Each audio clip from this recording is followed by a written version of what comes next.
అందరికీ praise the lord. DL Moody గారి గురించి తెలుసుకుందాం. డిఎల్ మూడీ అమెరికాలోని మసాచుసెట్స్ ప్రాంతానికి చెందిన నార్త్ ఫీల్డ్ ఒక సామాన్యమైన కుటుంబంలో 1837 ఫిబ్రవరి 5వ తేదీన జన్మించెను. చిన్న వయసులోనే ఈయన తండ్రి ఎడ్విన్ మూడీ మరణించుట వలన భక్తి కలిగిన బెట్స్ అనే ఈయన తల్లి ఎంతో కష్టపడి పనిచేసి బిడ్డలను పెంచనారంభించెను.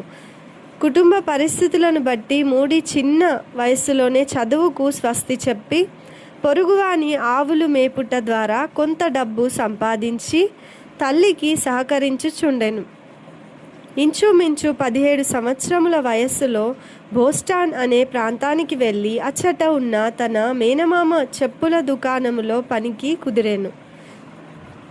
ఆ సమయంలో ఎడ్వర్డ్ కింబెల్ అనే సండే స్కూల్ టీచర్ ద్వారా యేసుని గురించిన సువార్తను విని ఆత్మరక్షణ యొక్క ఆవశ్యకతను గుర్తించి పాపములను ఒప్పుకొని యేసుక్రీస్తును సొంత రక్షకునిగా అంగీకరించెను. తన రక్షణ అనుభవమును గూర్చి మూడీ ఇలా వ్రాసుకున్నారు: నేను రక్షించబడిన ఉదయం ఇంటి నుండి బయటికి రాగా నాకు అంతా కొత్తగా కనిపించెను. సూర్యుడు మరింత తేజస్సుతో ప్రజ్వలిస్తూ నన్ను చూసి నవ్వుచున్నట్టు అనిపించెను. చెట్ల మీద పక్షులు స్తుతిగీతాలు పాడుచున్నట్టు, సర్వసృష్టి నా రక్షణ విషయమై ఆనందించున్నట్టు అనిపించెను.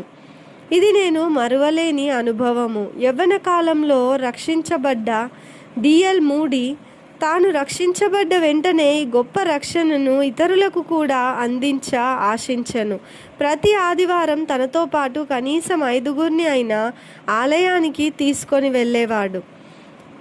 అంతేగాక వీధుల్లో అల్లరిగా తిరిగే పిల్లలందరినీ సమకూర్చి యేసు ప్రభువును గూర్చి చెప్పేవాడు. ఆ తర్వాత మురికివాడలలో నివసించే పేదల యుద్ధకు వెళ్ళి త్రాగుడుకు, వ్యభిచారమునకు, మరనేక రకములైన దురలవాట్లకు లోనైన జనులను యేసుక్రీస్తు ఇచ్చే విడుదలను గురించి చెప్పి ప్రార్థించి వారిని ప్రభు బిడ్డలుగా మార్చేవాడు. ఇలాగూ 3 సంవత్సరాల్లో ఇంచుమించు 1000 మందిని సమకూర్చగలిగాను.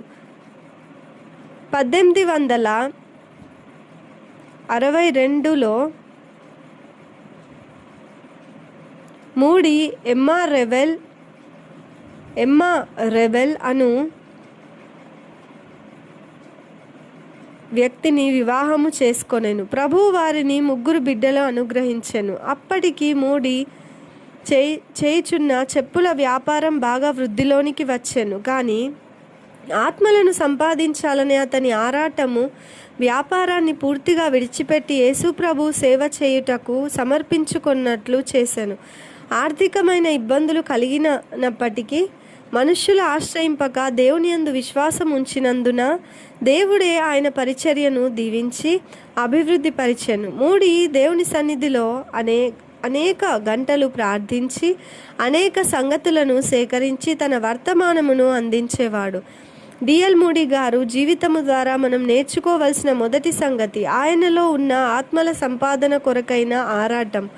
రెండవది ఆయనలో ఉన్న తగ్గింపు.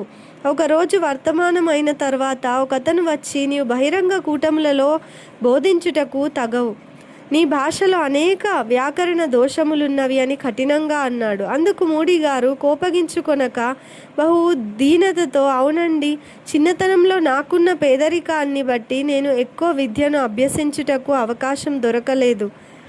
అయినను నాకున్న కొద్ది విజ్ఞానమును ఉపయోగించి దేవుని ప్రేమను వివరించుటకు ప్రయత్నించుచున్నాను.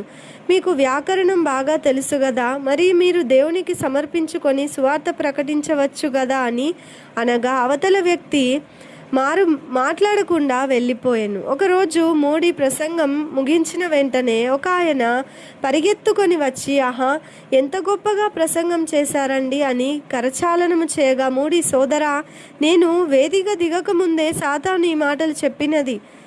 నేను చేసే బోధ నాది కాదు, నన్ను పంపిన వానిదే. నేను కేవలము ఆయన వాక్యమును వినిపించే బూరను మాత్రమే అనెను. మూడీ విమర్శకు కృంగేడివాడు కాదు, పొగడ్తలకు పొంగిపోయేవాడు కాదు. దేవునికి సంపూర్ణముగా సమర్పించుకున్న ఒక వ్యక్తి జీవితంలో అతని ద్వారా అతని కొరకు దేవుడు ఎన్ని గొప్ప కార్యములు చేయునో ఇంకనూ లోకం చూడలేదు. నేను సంపూర్ణంగా దేవునికి సమర్పించుకున్న వ్యక్తిగా ఉండి దేవుని గొప్ప కార్యాలను చూడాలనుంది అని మాటిమాటికి చెప్పేవాడు. ఒకరోజు రాత్రి చికాగోలో మూడి దేవుని ఆలయంలో క్రీస్తు ఇచ్చు రక్షణ గురించి మంచి వర్తమానమును అందించిన తరువాత, ఈ క్రీస్తును మీ సొంత రక్షకునిగా అంగీకరిస్తారా, తృణీకరిస్తారా, మీరే నిశ్చయించుకొని వచ్చే ఆదివారం తెలియజేయండి అని చెప్పి ఆరాధన ముగించెను.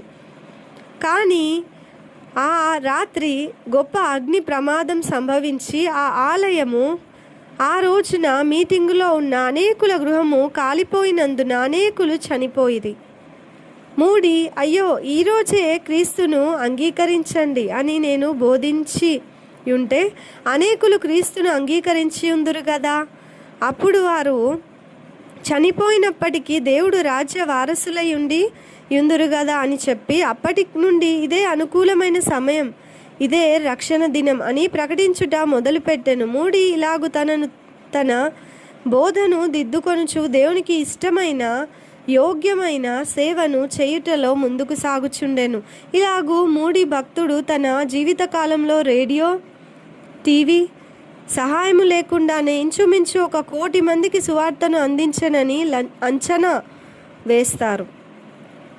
అంతేగాక మూడి బైబిల్ ఇన్స్టిట్యూట్ పుస్తక శాలలను స్థాపించెను, మాసపత్రికను కూడా నడిపించెను. ఇంకను అనేక రీతులుగా ఆయన ఆత్మల రక్షణార్థమై ప్రయాసపడెను. నా మట్టుకైతే బ్రతుకుట క్రీస్తే, చావైతే లాభం అంటూ ఒకరోజు మూడి చడిపోయాడనే ప్రకటన మీరు పేపర్లో చదువుతారు, కానీ దానిని మీరు నమ్మకండి.